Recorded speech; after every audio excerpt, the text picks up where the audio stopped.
Assalamualaikum warahmatullahi wabarakatuh.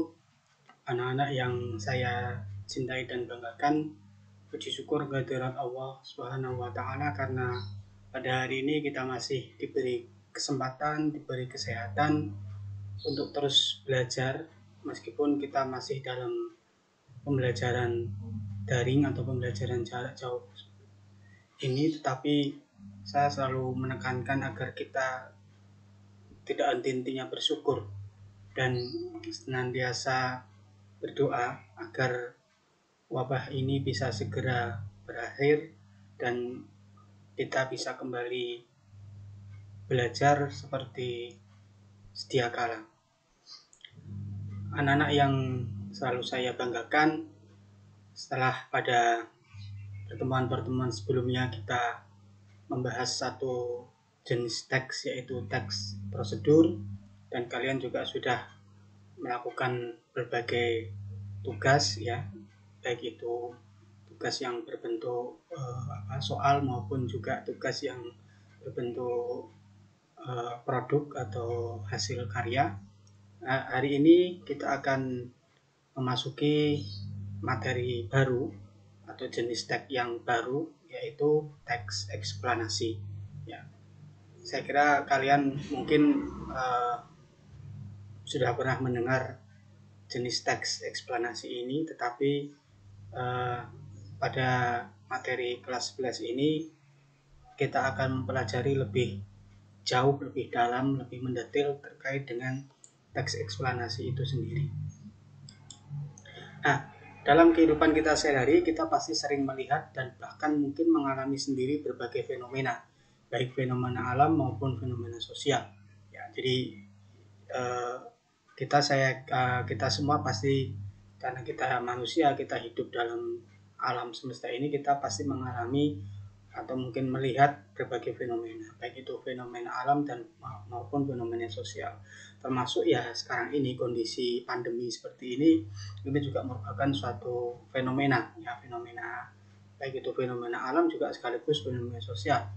Terkait dengan virus coronanya itu adalah fenomena alam, sedangkan terkait dengan situasi dan kondisi masyarakat ya itu adalah fenomena sosial. Nah, fenomena alam seperti terjadinya gerhana matahari cincin, gempa bumi, tsunami, dan lain sebagainya. Sedangkan fenomena sosial misalnya adalah peristiwa politik pemilihan presiden, bupati atau wakil rakyat, ada konflik sosial, perang, dan sebagainya. Nah, pengertian dari teks eksplanasi adalah teks yang menceritakan atau menjelaskan proses terjadinya sebuah fenomena, baik alam maupun sosial. Dengan teks tersebut, pembaca dapat memperoleh pemahaman mengenai latar belakang terjadinya fenomena secara logis dan jelas. Teks eksplanasi menggunakan banyak fakta dan pernyataan-pernyataan yang memiliki hubungan sebab akibat atau kausalitas.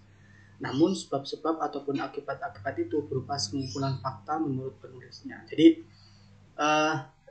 ketika kita membaca suatu teks dan di dalamnya menjelaskan tentang proses terjadinya suatu fenomena, sehingga kita kemudian memperoleh pengetahuan, memperoleh informasi terkait dengan fenomena itu, maka itulah yang disebut sebagai teks eksplanasi.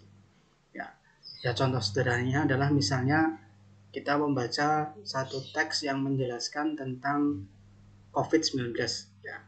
Nah, ketika kita membaca teks itu dan kemudian kita memperoleh informasi mengenai mengapa dan bagaimana virus corona kemudian menjangkiti seluruh umat manusia di dunia ini, nah itulah yang disebut sebagai teks eksplanasi, yaitu proses terjadinya sebuah fenomena baik itu alam maupun sosial.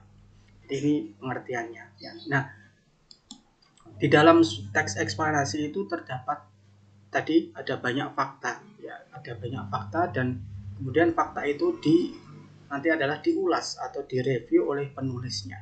Nah, oleh karena itu dalam teks eksplanasi penulis menggunakan banyak fakta yang fungsinya sebagai penyebab atau akibat terjadinya suatu fenomena. Bahkan dapat dikatakan bahwa teks eksplanasi hampir semuanya berupa fakta. Nah, sehingga kita harus bisa membedakan mana pernyataan fakta dan mana pernyataan opini dalam suatu teks eksplanasi. Nah, saya kira materi tentang fakta opini ini sudah sering kalian dapatkan, mulai dari SD mungkin bahkan atau SMP ya, saya kira SMP atau di kelas 10 dan 11 kemarin, saya yakin di kelas 10 ya, kalian kelas 11, saya yakin kalian sudah mendapatkan tentang materi fakta opini. Nah, tetapi mungkin untuk mengingatkan kembali tentang apa bedanya fakta dan opini, sedikit saya ulas kembali karena nanti pada materi tentang teks eksplanasi sangat penting untuk bisa membedakan mana fakta dan opini dalam teks eksplanasi. Nah, sekarang perhatikan kalimat berikut ya. Ada dua kalimat, yang atas dan yang bawah ya. Kita lihat yang pertama, kita tidak terkejut dengan data 5.800 dari 7.400 cagar budaya kurang terawat. Kemudian kalimat yang kedua, pemerintah konon kurang dana untuk merawat benda cagar budaya. Nah, manakah yang fakta dan opini dari dua kalimat ini? Oke, silakan kalian coba berpikir terlebih dahulu dan tentukan mana yang fakta dan mana yang opini. Oke, sudah? Oke, coba siapa yang menjawab kalimat fakta adalah kalimat yang atas ini, sedangkan yang bawah adalah kalimat opini. Atau mungkin ada yang terbalik, yang bawah adalah yang fakta dan yang atas adalah opini. Nah, oke, jadi yang benar adalah yang kalimat yang atas, yang kita tidak terkejut dengan data 5.800 dari 7.400 cagar budaya kurang terawat. Ini adalah kalimat fakta ya. Sedangkan kalimat yang bawah, pemerintah konon kurang dana untuk merawat benda cagar budaya, ini adalah kalimat opini. Nah, oke, kalau yang sudah betul pasti harusnya sudah tahu kenapa atau alasannya apa mengatakan bahwa kalimat yang atas ini adalah kalimat fakta dan kalimat yang bawah ini adalah kalimat opini. Ya, betul ya. Jadi kalian bisa lihat di kalimat yang atas ini yang saya garis bawah. Ini kalimat fakta karena di situ ada menunjukkan ada data. Ya, ini kan jelas sih. Dengan data 5.800 dari 7.400. Ini salah satu ciri kalimat opini. Jadi kalimat opini itu biasanya mengandung angka, mengandung jumlah yang itu menunjukkan faktanya. Ya. Sedangkan kalimat yang opini yang bawah ini, betul, di sini ada kata konon. Ya, konon itu menandakan bahwa kalimat itu masih berupa opini. Ya. Nah, untuk lebih jelasnya kita lihat pada tabel perbedaan antara fakta dan opini berikut ini. Nah, kalian bisa perhatikan ada tabel ya, fakta dan opini. Nah, fakta adalah sesuatu yang sudah pasti benar, nyata, dapat dibuktikan. Ya kan? Jadi sesuatu yang sudah benar dan nyata itu adalah tergolong fakta. Misalnya apa? Misalnya ya matahari terbit dari timur. Ini kan suatu fakta yang tidak bisa dibantah ya. Ya, kecuali kalau nanti kiamat ya. Tapi kan ini fakta yang tidak bisa dibantah. Nah, karena tidak bisa dibantah maka kebenarannya bersifat mutlak, objektif. Artinya siapapun akan mengatakan hal yang sama, bahwa matahari itu terbitnya dari timur. Ini tidak ada yang bisa membantah. Oke. Nah, ciri lain dari fakta adalah biasanya mengandung data untuk memperkuat fakta itu.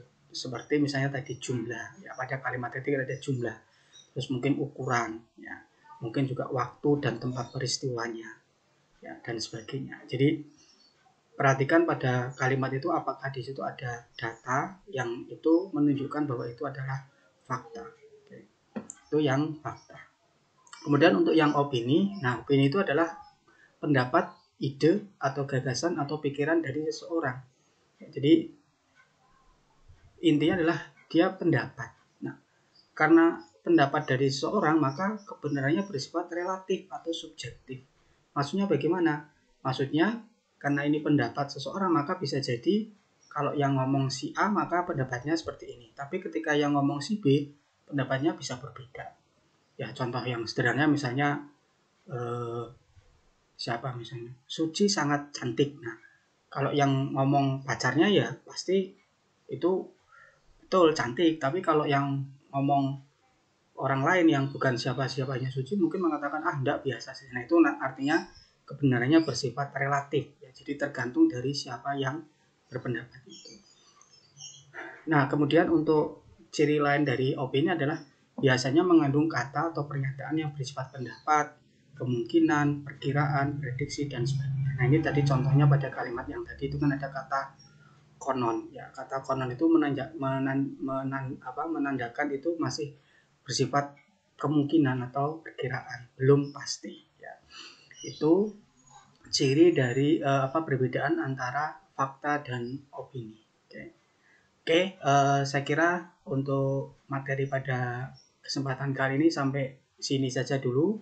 Kita masih akan sambung lagi pada video-video berikutnya yang nanti kita akan ada tentang struktur teks eksplanasi, kemudian ada unsur kebahasaannya, dan juga nanti ada pola pengembangannya. Nah, tetapi untuk pertemuan hari ini kita cukupkan sampai pada ini saja dulu. Jika kalian ada pertanyaan terkait dengan materi ini, silakan bisa kalian japri ke saya atau juga bisa kalian tulis kolom komentar di tugas di Google Classroom. Oke, terakhir jangan lupa like dan subscribe YouTube saya. Saya akhiri pertemuan kita pada hari ini. Tetap semangat dan selalu jaga kesehatan, pakai masker, hindari kerumunan, dan selalu cuci tangan. Saya akhiri, wassalamualaikum warahmatullahi wabarakatuh.